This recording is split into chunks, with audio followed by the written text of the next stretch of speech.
নতুনের চাইতে রিকন্ডিশন গাড়ির নিবন্ধন খরচ সহ সরকারি বিভিন্ন শুল্ক বেশি, যা বেআইনি এবং জনস্বার্থ বিরোধী।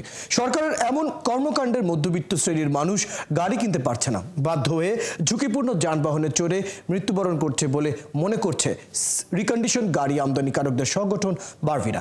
এমন অবস্থায় দ্বৈত নীতি পরিহার করে নতুন ও রিকন্ডিশন গাড়ি ক্রয় বিক্রয়ে একটি সুষ্ঠু নীতিমালা চেয়েছে রিকন্ডিশন গাড়ি আমদানিকারকদের সংগঠন বারভিটা।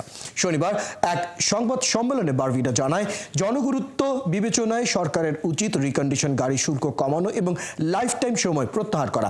এতে বিক্রির পাশাপাশি সরকারের রাজস্ব বাড়বে এবং মানুষও গাড়ি কিনতে পারবে। মাইক্রোবাসের সম্পূরক শুল্ক প্রত্যাহারের দাবি জানিয়েছে রিকন্ডিশন গাড়ি আমদানিকারকদের সংগঠন বারভিটা। এটি বাস্তবায়িত হলে গাড়ির মূল্য মধ্যবিত্ত শ্রেণীর ক্রয় ক্ষমতার মধ্যে থাকবে বলেও জানায় তারা। রাজধানীর একটি হোটেলে সংবাদ সম্মেলনে গাড়ি আমদানিতে শুল্ক কমালে বাজার সম্প্রসারণের সাথে সাথে সরকারের রাজস্ব আয় বাড়বে বলেও মনে করে তারা। এতে অর্থনৈতিক কার্যক্রমের গতি বেড়ে বিনিয়োগ, কর্মসংস্থান ও দারিদ্র্য অনেকাংশে কমবে বলেও জানান উদ্যোক্তারা।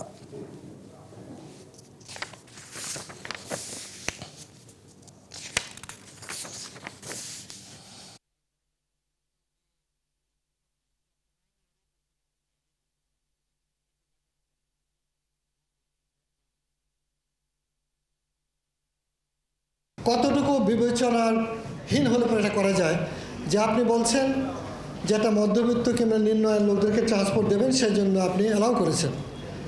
সেখানে আপনি রেজিস্ট্রেশন ফি কি এটা নতুন গাড়ির তুলনায় বেশি হতে পারে? যে এত বড় একটা অবস্থানকে তারা কি চিনতে পারছে না, বুঝতে পারছে না? নতুনের তুলনায় আমার থেকে অন্তত 35% আপনি কম নিচ্ছেন ডিক্লেয়ার করে সরকার, তাহলে 35% রেজিস্ট্রেশন ফি কম হওয়া উচিত, এটা সমান হওয়া উচিত না। এটা হলো যুক্তি।